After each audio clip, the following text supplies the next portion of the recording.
Hello friends and my all net aspirants, welcome to all again in biology classes. And friends, this is our class 7 and we will discuss in this class an important topic, protozoa and actinomyces. So students, this is our last topic of different types of microorganism. ये हमारा last topic है इस class का. इसके बाद हमारी जो है डिफरेंशियल टेक्निक्स जो होती है माइक्रो ऑर्गेनिज्म को स्टेन करने की, उनके बारे में स्टडी करेंगे. तो इससे पहले हमारी 6 क्लासेस ऑलरेडी अपलोडेड हो चुकी हैं हमारे यूट्यूब चैनल पर. तो आप ICAR नेट एग्रीकल्चर माइक्रोबायोलॉजी 2022 के प्लेलिस्ट में जाकर 6 वीडियोस को देख सकते हैं. और ये हमारी एग्रीकल्चर की 7 क्लास है. तो अगर आपको किसी भी तरह की हेल्प चाहिए, कोई भी क्वेरी आपकी हो ICAR नेट से रिलेटेड, तो आप हमें इस कॉन्टैक्ट पर व्हाट्सअप या डायरेक्ट कॉल करके पूछ सकते हैं. तो स्टूडेंट्स, आइए स्टार्ट करते हैं अपनी क्लास को. तो सबसे पहले बात करेंगे प्रोटोजोआ की. जैसे कि आप सभी को पता है कि हम नोट्स प्रिपेयर करते हैं, उसके बाद आप सभी को क्लास प्रोवाइड करते हैं. तो बहुत मेहनत लगता है सभी में, क्योंकि एक वास्ट बुक ऑफ सिलेबस से आपके लिए इंपॉर्टेंट पॉइंट्स निकालना, फिर वो एग्जामिनेशन पर्पस उसका देखना कि ये कितना इंपॉर्टेंस रखता है. तो इस तरीके से आपके नोट्स प्रिपेयर किए जाते हैं. तो प्रोटोजोआ देखिए, सबसे पहले हम प्रोटोजोआ के बारे में पढ़ेंगे, जहाँ से क्वेश्चंस आते हैं जो आपको बेसिकली याद रखना है. तो what is protozoa? Protozoa are minute animalcules. तो प्रोटोजोआ एक माइन्यूट एनिमलक्यूल्स है, विजिबल ओनली अंडर माइक्रोस्कोप. तो प्रोटोजोआ सबसे छोटा एनिमलक्यूल्स कैटेगरी में आता है, जिसे हम माइक्रोस्कोप में देख सकते हैं. नेक्स्ट है, protozoa is an independent eukaryotic cell. तो याद रखना कि ये यूकैरियोटिक होता है, ना कि प्रोकैरियोटिक. इसके बाद कंप्लीट यूनिसेलुलर ऑर्गेनिज्म. तो यहाँ पर याद रखना है आपको कि प्रोटोजोआ जो होता है वो यूनिसेलुलर ऑर्गेनिज्म होता है. The branch of study of protozoa is called protozoology. जो ब्रांच ऑफ स्टडी है जिसमें हम प्रोटोजोआ की स्टडी करते हैं उसे प्रोटोजूलॉजी कहते हैं. इसके बाद है Leeuwenhoek 1677 who first studied the protozoa. Protozoa को सबसे पहले स्टडी किया ल्यूवेनहॉक ने, but it name was given by Goldfuss in 1817. लेकिन इसके नाम को किसने दिया? गोल्डफस ने 1817 में दिया. Next, locomotion takes place through pseudopodia, flagella और सीलिया. पॉइंट याद रखना कि जो लोकोमोशन होता है, यानी कि जिससे मूवमेंट करता है, तो ये लोकोमोशन जो इसका होता है ये स्यूडोपोडिया के थ्रू होता है, फ्लैजिला के थ्रू होता है, सीलिया के थ्रू होता है. आप सभी जानते हैं तीनों को क्या कहा जाता है. स्यूडोपोडिया यानी कि फॉल्स फिट. स्यूडो मीन्स होता है फॉल्स और पोडिया का मतलब होता है फिट. तो ये फॉल्स फिट होते हैं जो कुछ टाइम के लिए बनते हैं. फ्लैजिला एक थ्रेड लाइक स्ट्रक्चर होता है और सीलिया भी एक हेयर लाइक स्ट्रक्चर होता है जो लोकोमोशन में हेल्प करता है. Nutritional, principally heterotrophic. तो पॉइंट याद रखना कि ज़्यादातर न्यूट्रिशन जो होता है वो हेट्रोट्रॉफिक होता है, कुछ ही ऑटोट्रॉफिक होते हैं. Protozoa lack cell wall. तो प्रोटोजोआ में सेल वॉल नहीं होती. मोस्ट इंपॉर्टेंट पार्ट, प्रोटोजोआ में सेल वॉल नहीं होती और ये कलरलेस होता है और मोटाइल होता है. तो कलरलेस की स्पेलिंग सही कर लेना बच्चों. ये कलरलेस होता है और मोटाइल होता है, यानी कि मूव कर सकता है. They are larger than prokaryotes but lack chlorophyll. ये प्रोकैरियोट से बड़े होते हैं लेकिन इनमें क्लोरोफिल नहीं होता है. Majority of protozoa are parasitic. ज़्यादातर प्रोटोजोआ क्या होते हैं? पैरासिटिक होते हैं. किसके ऊपर? एनिमल्स के ऊपर और ह्यूमंस के ऊपर. तो कुछ पॉइंट आपको डायरेक्टली नोट डाउन कर लेने हैं कि प्रोटोजोआ की मेजोरिटी है कि वो पैरासिटिक नेचर का होता है. इसके बाद है the Uptake of nutrient by the process called pinocytosis. Protozoa जो न्यूट्रेंट्स का अपटेक करते हैं, जो न्यूट्रेंट्स अपने अंदर लेते हैं, वो पिनोसाइटोसिस के थ्रू लेते हैं. Most of them also ingest the food by phagocytosis. तो देखिए, ज़्यादातर क्या है कि जो न्यूट्रेंट्स लिया जाता है वो फेगोसाइटोसिस के थ्रू लिया जाता है. फेगोसाइटोसिस मीन्स एक सेल जब अपने अंदर किसी भी चीज़ को इंजेस्ट करती है, किसी सॉलिड पार्टिकल को, तो उसको कहा जाता है फेगोसाइटोसिस. पिनोसाइटोसिस होता है जब कोई लिक्विड चीज़ सेल अपने अंदर इंजेस्ट करती है, वो पिनोसाइटोसिस. पिनो मीन्स ड्रिंक करना, ठीक है, और फेगोसाइटोसिस मीन्स ईटन यानी कि किसी सॉलिड पार्टिकल्स को खाना, सॉलिड फूड को इंजेस्ट करना. But some from special structure called gullets. तो याद रखना, गुलेट्स की फॉर्म में फूड को अंदर लिया जाता है. तो प्रोटोजोआ जो है वो फेगोसाइटोसिस किसकी करते हैं? गुलेट्स की करते हैं. There are 4 groups of protozoa. Protozoa के 4 ग्रुप्स होते हैं. चारों ग्रुप्स को मोस्ट इंपोर्टेंट मानकर नोट डाउन करना और बार बार रिवीजन करना. Sarcodina, movement occurs by amoeboid motion. Movement जो होता है वो अमीबॉइड मोशन के थ्रू होता है. Mastigophora, they locomote using flagella, ये लोकोमोट करते हैं फ्लैजिला का यूज़ करके। इसके बाद Ciliophora, these protozoa use cilia for locomotion, ये प्रोटोजोआ जो है सीलिया का यूज़ करते हैं। बहुत ही सिंपल मैंने बनाया हुआ आपके लिए। सार्कोटिना अमीबॉइड मूवमेंट शो करता है, मैस्टिगोफोरा फ्लैजिला से मूवमेंट करता है, सीलियोफोरा सीलिया से लोकोमोशन करता है, स्पोरोजोआ नॉन मोटाइल होता है। तो चारों का डिफरेंस बहुत इजी है, याद रख लेना। Sporozoa parasite to higher animals, sporozoa जो है हायर एनिमल्स में पैरासिटिक होते हैं।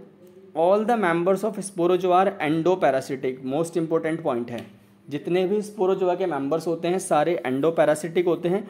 स्पेशली किस में पैरासिटिक होते हैं? इंसेक्ट में। Ciliophora is the largest group of protozoa, तो सबसे बड़ा ग्रुप कौन है प्रोटोजोआ का? सीलियोफोरा सबसे बड़ा प्रोटोजोआ का ग्रुप होता है। Asexual reproduction by transverse fission, तो याद रखना कि ट्रांसवर्स सेक्शन से, यानी कि इस वाले सेक्शन से क्या होता है? एसेक्सुअल रिप्रोडक्शन होता है, और जो सेक्सुअली रिप्रोडक्शन होता है वो कॉन्जुगेशन प्रोसेस के थ्रू होता है। Mastigophora consist of pseudopodia for locomotion, Mastigophora में जो लोकोमोशन होता है वो स्यूडोपोडिया के थ्रू। एक्टिनोमाइसिटीज़, यानी कि अब हमें एक्टिनोमाइसिटीज़ पढ़ना है। प्रोटोजोआ हमारा फिनिश हो चुका, जितने भी इंपॉर्टेंट फैक्ट थे, पॉइंट्स थे, वो हमने सारे स्टडी कर लिए हैं। एक्टिनोमाइसिटीज़ आर कॉल्ड एक्टिनोबैक्टीरिया, तो एक्टिनोमाइसिटीज़ को एक्टिनोबैक्टीरिया कहा जाता है, और इसमें हाई G+C कंटेंट होता है। पॉइंट याद रखना, G+C ग्वानिन साइटोसिन का कंटेंट बहुत ज़्यादा होता है। एक्टिनोमाइसिटीज़ एक ग्राम पॉजिटिव फिलामेंटस बैक्टीरिया होता है। तो एक्टिनोमाइसिटीज़ कैसा है? Gram positive filamentous bacteria. Due to their mycelium like structure, क्योंकि इसका स्ट्रक्चर माइसीलियम लाइक होता है इसीलिए इसे फिलामेंटस बैक्टीरिया कहते हैं। फ्यू एक्टिनोमाइसिटीज़ फाउंड इन सॉइल, कुछ एक्टिनोमाइसिटीज़ सॉइल में पाए जाते हैं जिसमें स्पोरेंजियम होता है, और उन स्पोरेंजियम में स्पोर्स पाए जाते हैं। तो एक्टिनोमाइसिटीज़ जो है वो सॉइल में भी पाए जाते हैं। इसके बाद conidia are produced on their hyphae, conidia जो है वो हाइफी पर प्रोड्यूस होते हैं। कॉलोनीज आर पाउडरी मास, जो कॉलोनी होती है इसकी ये पाउडर मास की ऐसी होती है, यानी कि पाउडरी फॉर्म में इसकी कॉलोनी ग्रो करती है। They are gram positive rod shape, याद रखना रॉड शेप होता है, ग्राम पॉजिटिव होता है, फिलामेंटस होता है, एरोबिक होता है, जनरली नॉन मोटाइल इन वेजिटेटिव फेस। तो पॉइंट याद रखना, वेजिटेटिव फेस में ये नॉन मोटाइल होता है, एरोबिक होता है, ग्राम पॉजिटिव। तो actinomycetes gram positive, first point is clear. Okay, इसके बाद एक minute, most of the bacteria consist of high G+C mole percentage. तो कुछ पॉइंट यहाँ पर डायरेक्ट क्लियर है एक्टिनोमाइसिटीज से कि इसमें G+C कंटेंट बहुत ज़्यादा होता है, और साथ ही साथ ये ग्राम पॉजिटिव होता है, कुछ सॉयल में भी पाए जाते हैं, स्पोरेंजियम होता है, स्पोर्स होते हैं, पाउडरी मास के जैसे इसकी। एक्टिनोमाइसिटीज जो है वो एनारोबिक से फैकल्टेटिव एरोबिक होते हैं, फिलामेंटस होते हैं, जहाँ पर स्ट्रेप्टोमाइसिस जो है उसमें एरियल माइसीलियम पाया जाता है, यानी कि जो माइसीलियम है वो एयर में ग्रो करता है। Nocardia a common soil organism, point याद करना, नोकार्डिया एक कॉमन सॉयल ऑर्गेनिज्म है, इज़ ऑब्लिगेट एरोब, यानी कि पूरी तरह से एरोबिक होता है। Nitrogen fixing actinomycetes Frankia, nitrogen fixing actinomycetes का एग्जांपल है फ्रैंकिया, जो माइक्रो एरोफिलिक होता है और सिम्बायोटिकली रहता है नॉन लेग्यूमिनस प्लांट के साथ। तो ये पॉइंट एग्जाम के पर्पस से मोस्ट इंपॉर्टेंट है कि फ्रैंकिया का symbiotic association non leguminous plant के साथ होता है, ठीक है, और राइजोबियम का लेग्यूमिनस प्लांट के साथ होता है। करते दोनों नाइट्रोजन को फिक्स हैं। सम इम्पोर्टेंट जेनेरा ऑफ एक्टिनोमाइसिटीज़, एक्टिनोमाइसिटीज़ के कुछ इंपॉर्टेंट जेनेरा हैं। First micrococcus, non motile, gram positive cocci, aerobic होता है, हाई DNA बेस कंपोजिशन, यानी कि 66 to 72 मोल परसेंटेज होता है G+C का।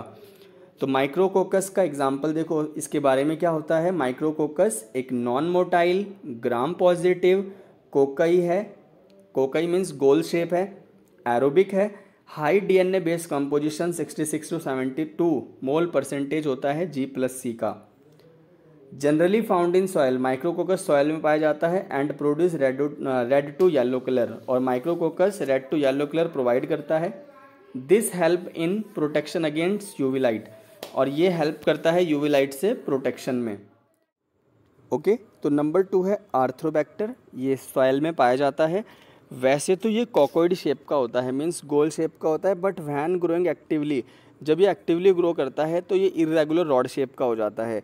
दे आर ग्राम पॉजिटिव, ये ग्राम पॉजिटिव होता है, but some strains are gram negative, लेकिन इसके कुछ स्ट्रेन्स कैसे हैं, ग्राम नेगेटिव हैं। तो आर्थ्रोबैक्टर आपको याद रखना है कि ग्राम पॉजिटिव होता है, लेकिन कुछ ही स्ट्रेन्स इसके ग्राम नेगेटिव होते हैं। सॉयल में पाया जाता है, नॉर्मल कोकोइड शेप होता है, लेकिन जब एक्टिवली ग्रो करता है, अच्छे से ग्रो करता है, तो फिर ये इरेगुलर शेप का हो जाता है, रॉड शेप का। इसके बाद फ्रैंकिया के बारे में है। एक प्लांट सिम्बायोंट होता है, ये प्रोड्यूस करता है root nodules fix nitrogen in non leguminous plant. तो फ्रैंकिया का नाम तो हमेशा नॉन लेग्यूमिनस प्लांट के साथ आता है। और ये नॉन लेग्यूमिनस प्लांट कौन से होते हैं, एल्नस, एल्डर जिसको कहते हैं, सीनोथस, विल्ड लिली जिसको कहते हैं, कैजुरीना, ऑस्ट्रेलियन पाइन और सीवुड। इसकी स्पेलिंग सही कर लो, सीवुड। ओके, तो ये आपके नॉन लेग्यूमिनस प्लांट होते हैं जिसमें नाइट्रोजन फिक्स करता है कौन, फ्रैंकिया सिम्बायोटिक एसोसिएशन के थ्रू। इसके बाद actinomyces, they do not produce an aerial mycelium. तो एक्टिनोमाइसीज जो है एरियल माइसीलियम प्रोड्यूस नहीं करता है। एक्टिनोमाइसिस बोविस ग्रो करता है ओरल कैविटीज़ में and can cause serious infection such as lumpy jaw. तो जो एक्टिनोमाइसिस बोविस है, पॉइंट यही याद करने होते हैं कि स्पेसिफिक डिजीज़ कौन करता है। तो एक्टिनोमाइसिस बोविस जो है ये ओरल कैविटी में ग्रो करता है और लंपी जॉ डिजीज़ कॉज करता है। ओके, इसके बाद नेक्स्ट है बिफिडोबैक्टीरियम। बिफिडोबैक्टीरियम क्या करता है, it is a mycelial form, ये एक माइसीलियल फॉर्म होती है, but it is similar as actinomyces. तो बिफिडोबैक्टीरियम एक माइसीलियल फॉर्म होती है, लेकिन ये एक्टिनोमाइसीज के जैसा होता है। इट इज़ एनारोबिक, तो बिफिडोबैक्टीरियम एक एनारोबिक है। इर्रेगुलर रॉड शेप बैक्टीरिया है, found in the intestine of animal, जो कि एनिमल की इंटेस्टाइन में पाया जाता है। ओके, एक minute. It is also grow in human breast milk, तो ये ह्यूमन के ब्रेस्ट मिल्क में पाया जाता है। तो bifidobacterium are found in the breast milk of human which contain amino sugar not found in cow milk. तो पॉइंट इंपॉर्टेंट है कि बिफिडोबैक्टीरियम ब्रेस्ट मिल्क में पाया जाता है, और ब्रेस्ट मिल्क में क्या होता है, ज़्यादा एमिनो शुगर्स होते हैं जो आपके काउ मिल्क में नहीं होते। इसके बाद बात करते हैं स्ट्रेप्टोमाइसिस की। तो ये एक माइसीलियल फॉर्मिंग एक्टिनोबैक्टीरिया है। स्ट्रेप्टोमाइसिस जो है माइसीलियल फॉर्मिंग एक्टिनोबैक्टीरिया है जो कि सॉइल में पाया जाता है। प्रोड्यूस करता है aerial as well as substrate mycelium. तो सबस्ट्रेट माइसीलियम वो होते हैं जो सबस्ट्रेटम पर ग्रो करते हैं, और एरियल माइसीलियम वो होते हैं जो एयर में ग्रो करते हैं। Okay, the important earthy odour to soil after rain which is due to the presence of geosmins. तो पॉइंट याद रखना, जियोस्माइंस की प्रेजेंस की वजह से जो स्ट्रेप्टोमाइसिस है वो एक मिट्टी की गंध देता है। जैसे कि बारिश पड़ने के बाद सॉइल से स्मेल आती है, ठीक है, हल्की हल्की ओडरी आती है, अर्थी ओडोरी जो है स्मेल आती है। तो उसी तरह से एक जियोस्माइंस इसमें होता है, एक वॉलेटाइल कंपाउंड है, ऑर्गेनिक वॉलेटाइल कंपाउंड है जियोस्माइंस। तो इसकी वजह से स्ट्रेप्टोमाइसिस जो है अर्थी ओडर स्मेल देता है। Okay, these bacteria produce streptomycin, chloramphenicol, tetracycline antibiotic. तो ये जो बैक्टीरिया है स्ट्रेप्टोमाइसिस, ये streptomycin, chloramphenicol and tetracycline antibiotic produce करता है। इसके बाद है हेलियोबैक्टीरिया, रिसेंटली डिस्कवर्ड एक्टिनोबैक्टीरिया। तो हेलियोबैक्टीरिया जो है अभी हाल ही में डिस्कवर्ड हुआ एक एक्टिनोबैक्टीरिया है। This is the only phototrophic gram negative bacteria. Phototrophic है और ग्राम नेगेटिव है, तो अकेला ऐसा बैक्टीरिया है जो फोटोट्रॉफिक होने के साथ साथ ग्राम नेगेटिव है। रिक्वायर्ड ऑर्गेनिक कार्बन सोर्स, तो इसको अपने फूड के लिए कार्बन सोर्स की रिक्वायरमेंट होती है। They have unique type of bacterio chlorophyll, इसके पास एक यूनिक टाइप का बैक्टीरियो क्लोरोफिल होता है जिसे हम बैक्टीरियो क्लोरोफिल जी कहते हैं। एग्जाम्पल हैं इसके हेलियोबैक्टर एंड हेलियोबैसिलस। तो हेलियोबैक्टीरिया के दो कॉमन मेंबर हैं, हेलियोबैक्टर एंड हेलियोबैसिलस, जिनमें बैक्टीरियो क्लोरोफिल जी पाया जाता है। ये फोटोट्रॉफिक ग्राम नेगेटिव बैक्टीरिया होते हैं। And they are anaerobes carrying out anoxygenic photosynthesis. तो पॉइंट याद रखना, एन ऑक्सीजेनिक फोटोसिंथेसिस कौन सा बैक्टीरिया करता है? तो ये हेलियोबैक्टीरिया करता है।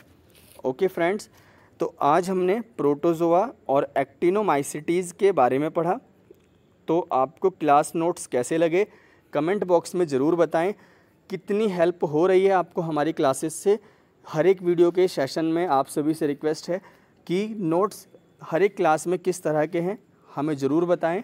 कितनी हेल्प आपको ICAR नेट सिलेबस में नोट्स से मिल रही है तो वो भी ज़रूर हमसे शेयर करें। और वीडियो अच्छी लगी हो आज की तो लाइक करें।